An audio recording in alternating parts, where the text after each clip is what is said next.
Mapagpalang hapon po sa bawat isa. Praise the Lord. Glory to God.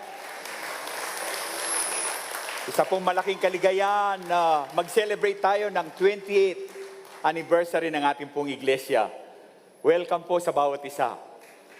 Alam po natin ang bawat isa sa inyo. For 28 years, nakita namin yung katapatan ng Diyos, kabutihan niya. Nakita namin kung paano mga tao na bago ang buhay, na-restore ang pamilya, naligtas sila, gumaling sila, na-encounter nila ang Diyos, na-baptize sila sa Holy Spirit, at sila po'y na-empower, at sila po'y naging tagasunod ni Jesus Christ. Kaya tayo po'y nagdiriwang ngayon para ipagdiwang natin ang kabutihan, katapatan ng Diyos, alam namin pagpapalain niya ang bawat isa sa atin. Praise the Lord! Hallelujah! Ako din po ay puno ng kagalakan sa araw na ito. Dahil po, tunay po ang ating Diyos na sinasamba ay buhay. Si Jesus po lamang ang ating naisitaas sa ating kalagitnaan na we celebrate because of God's faithfulness. The Lord is clearly here with us today and among the Filipino people. When I walked in from the back and I saw the beautiful dancers, I just got a big smile on my face. You made me smile just by seeing you. I just love being here. Well, Pastor Elizabeth has a scripture from the... Ephesians chapter 3, verses 20 and 21 says, "Now to him who is Jesus, who is able to do exceedingly abundantly above all that we ask or think, according to the power that works in us, to him be the glory." Amen. In the church by Christ Jesus to all generations, forever and ever. Amen. Our very own Her Excellency Ambassador Evangelina Lourdes Arroyo Berna. Marami pong salamat sa ating pastor, ang mag-asawang Manuel. So I'm very glad that you are spreading the word of God here. Masaya rin ako na talagang galing sa kung saan-saang lugar at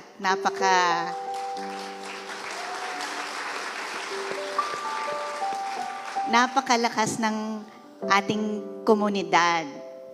So I just wanted to let you know that again, we're here to support you and happy anniversary. Thank you for the service that you do because it's very important, I think, for us as individuals, wherever we are, in order to anchor ourselves, to continue to increase our faith in God, and to do it as a community. So, thank you for making sure that our community is in service of Jesus and of our God. Praise the Lord. May we ask you to please stand with us. So we will give our God all the praise because our God is worthy. Amen.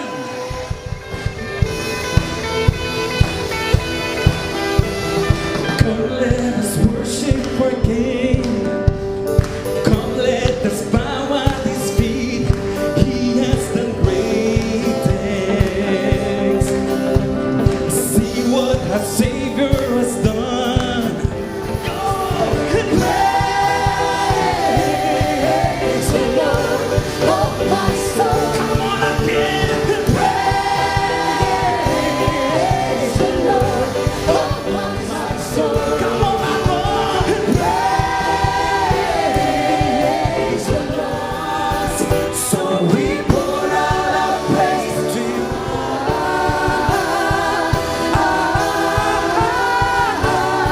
Yeshua, He's the power in yours.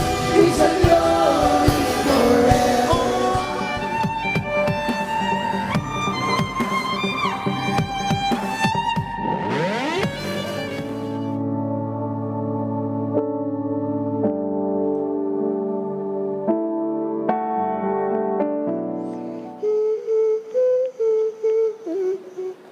Jesus loves me.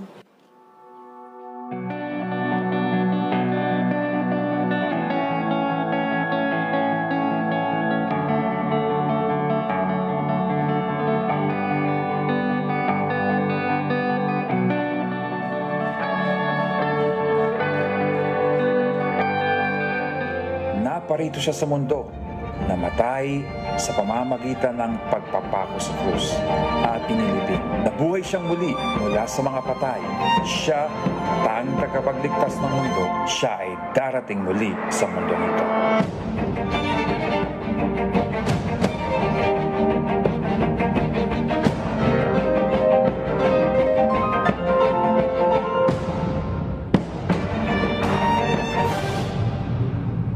Sabay-sabay, Amang Diyos, ako'y lumalapit sa iyo. Inaamin ko na ako'y makasalanan. At kailangan ko ng tagapagligtas. At ang pwedeng magligtas lang sa akin ay ang Panginoong Yesus. Panginoong Yesus, marami akong mga kasalanan. Pero salamat sa ginawa mo sa krus. Dahil sa iyong banal na dugo, hugasan mo ang aking mga kasalanan. Kinokonfess ko ang aking mga kasalanan. Pinapahayag ko ang aking mga kasalanan. At tinatalikuran ko ang aking mga kasalanan. At tinatanggap ko ang regalo mo na katwiran, na bagong kalikasan, divine nature. Linisin mo ako ng iyong banal mong dugo. Binubuksan ko ang aking puso para imbitahin kita bilang aking Panginoon sa aking buhay. Pinapahayag ko na ikaw, Jesus, ay Diyos na nagkatawang tao, namatay para sa akin, pero nabuhay ka muli. Buhayin mo ang aking espiritu na patay. Gawin mo akong bagong nilalang kay Kristo. Punuin mo yung puso ko na butas. Punuin mo lahat ng kulang sa akin. Bigyan mo ako ng kaligayahan, kapayapaan, at pagsunod sa iyo. Bigyan mo ako ng interest sa iyo. Ma-enlighten ako, mamulat ako sa katotohanan sa pamagitan ng iyong banal na espiritu. Makita ko ang katotohanan at ang katotohanan magpapalaya sa akin sa lahat ng kamalian. Lalakad ako sa iyo. Magpapatuloy ako makinig ng salita mo. Dahil sa pakikinig ng salita mo, nagkakaroon ako ng pananampalataya. Sinusuko ko ang aking buhay sa iyo. Ikaw na nagmemayari sa buhay ko. Yes, God, salamat, Panginoon. Tinanggap mo ko, pinatawad mo ko sa marami kong kasalanan at binigyan mo ko ng buhay na walang hanggan. Panginoong Yesus, salamat, pinatawad mo ko sa libu-libu mga kasalanan na ginawa ko.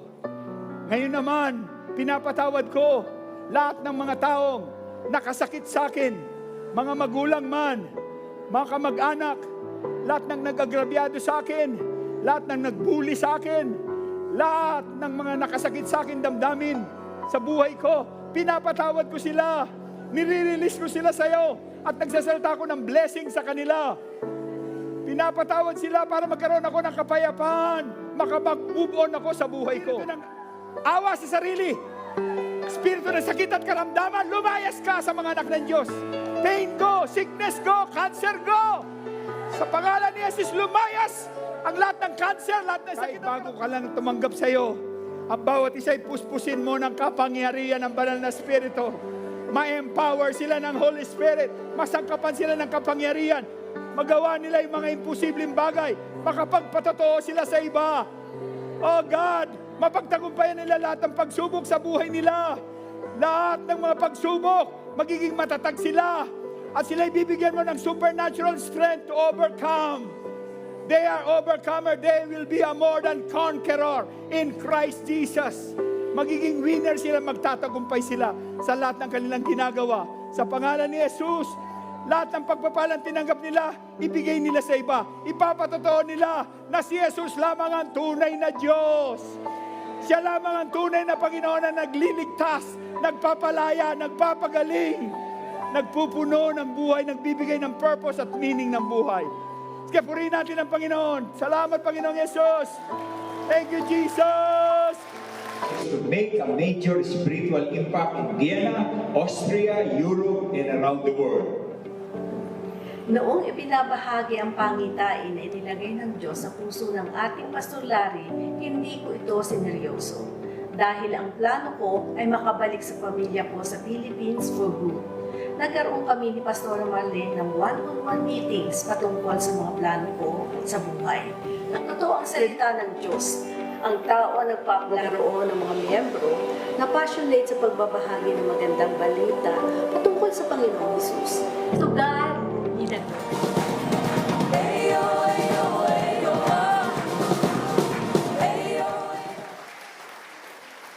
to God. Amen. All glory and honor belongs to Jesus. Team tayo, di ba? Together, everyone accomplishes more. Kaya ito po yung ano natin, naging fruitful po tayo kasi in-apply natin yung pananampalataya natin na we can do the impossible through Jesus Christ. Kaya the best is yet to come. Marami pang gagawin ng Panginoon.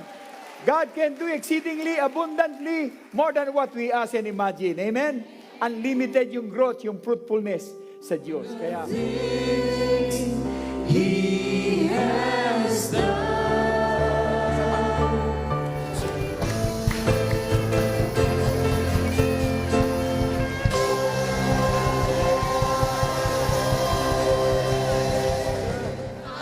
help us to be the people in the church you've called us to be. People who always build up and never tear down. People who always encourage and never discourage. People who always take the message of hope to everywhere we go, to everyone we meet. In Jesus' name, we love you. Amen. God bless you. Thank you for coming.